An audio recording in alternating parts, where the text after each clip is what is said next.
मेरे नबी मुकर्रम ने फरमाया कि मैं तुम्हें दो चीज दे के जा रहा हूं। पहली चीज मैं तुम्हें कुरान दे के जा रहा हूं और दूसरी चीज मैं तुम्हें अपनी अहले बैत दे के जा रहा हूं।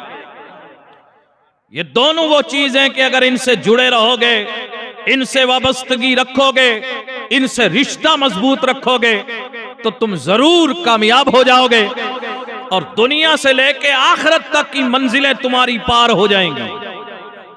लेकिन रिश्ता इन दो से रखना, एक कुरान और दूसरा मेरी अहले बैत। ये दो चीजें छोड़ के जा रहा हूं तुम में। अब यहां बात आई है तो एक और हदीस मेरे जहन में आई है, तवज्जो रखें। मेरे नबी मुकर्रम सल्लल्लाहु ताला अलैहि वसल्लम ने फरमाया, अहले ईमान से कयामत तक के लिए मेरे आका ने यह हुक्म दे दिया, लोगों जब अल्लाह पाक तुम्हें औलाद दे, और औलाद तो नेक ही होनी चाहिए ना, यजीद वाली नहीं, औलाद नेक ही होनी चाहिए। जब भी रब से औलाद मांगे, चाहे वो जनाब वाला वो औलाद आप लड़की मांगे चाहे लड़का मांगे, लेकिन ये मांगे कि अल्लाह हमें साले औलाद अता फरमा, फरमा बरदार औलाद अता फरमा, दीनदार औलाद अता फरमा। या अल्लाह तुझे औलाद दे, पहले उनके हक में ईमान का फैसला फरमा, वरना ये जरा सी जो आज की जो ये हवाएं जो चल रही हैं ना, ईमान बिगाड़ने में देर नहीं लगती है। मेरे मुस्तफा करीम ने फरमाया कि ए लोगों, अल्लाह पाक तुम्हें अगर औलाद दे और तुम ईमान पर हो, तुम्हारी औलाद ईमान पर है, तो तुम अपनी औलाद को तीन चीजें सिखाओ। कितनी चीजें? तीन चीजें सिखाओ। मेरे आका ने फरमाया, तीन चीजों की तरबियत दो अपनी औलाद को। पहली चीज ये है, हुब्बा नबीयकुम, तुम अपने बच्चों के दिलों में अपने नबी की मोहब्बत डाल दो। मेरे आका का फरमान याद रखो, औलाद वालों याद रखो, अगर औलाद की कामयाबी चाहते हो, कामरानी चाहते हो, इज्जत चाहते हो, वकार चाहते हो, दोनों जहां में रब ताला का करम और फजल चाहते हो, अगर दोनों जहां की सुरखरुई चाहते हो, अपने रब की रजा चाहते हो, तो फिर मेरे मुस्तफा करीम के इस फरमान पे अमल करो।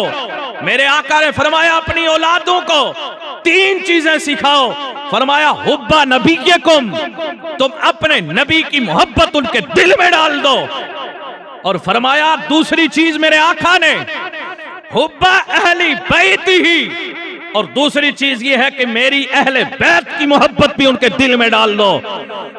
तुम्हारी औलाद तब कामयाब होगी जब उनके दिल में ये तीन चीजें होगी।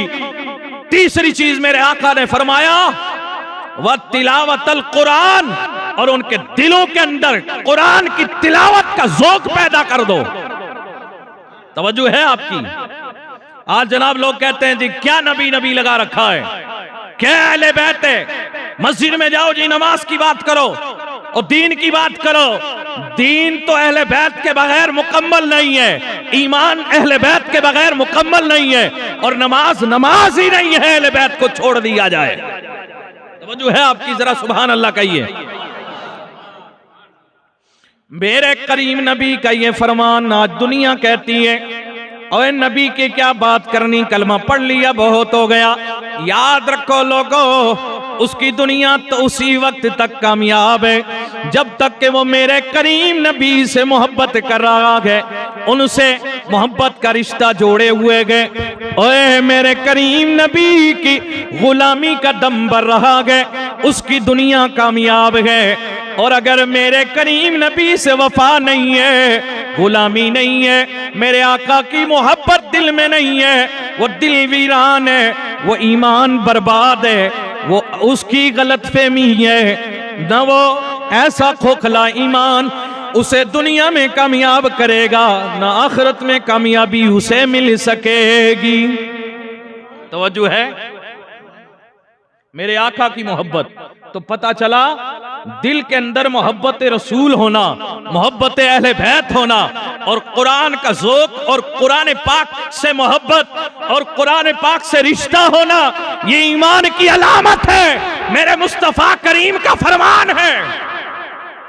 तो फिर हम क्यों ना अपने बच्चों के लबों पे, उनकी जुबानों पे, उनके दिलों में हम अपने नबी की मोहब्बत, अपने नबी के घर वालों की मोहब्बत, मेरे नबी के अहले बैत और रिश्तेदारों की मोहब्बत उनके दिलों में डाल दें और अल्लाह का कुरान डाल दें।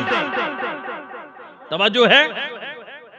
तो अब ये कान खोल के सुन लें बड़े छोटे सब, कि उस वक्त तक हमें कामयाबी नहीं मिलेगी जब तक कि हम अपने मुस्तफ़ा करीम के इस फरमान पे अमल नहीं कर लेंगे। कामयाबी हमारी तभी है कि हम अपने नबी के हुक्म पे, फरमान पे अमल करें।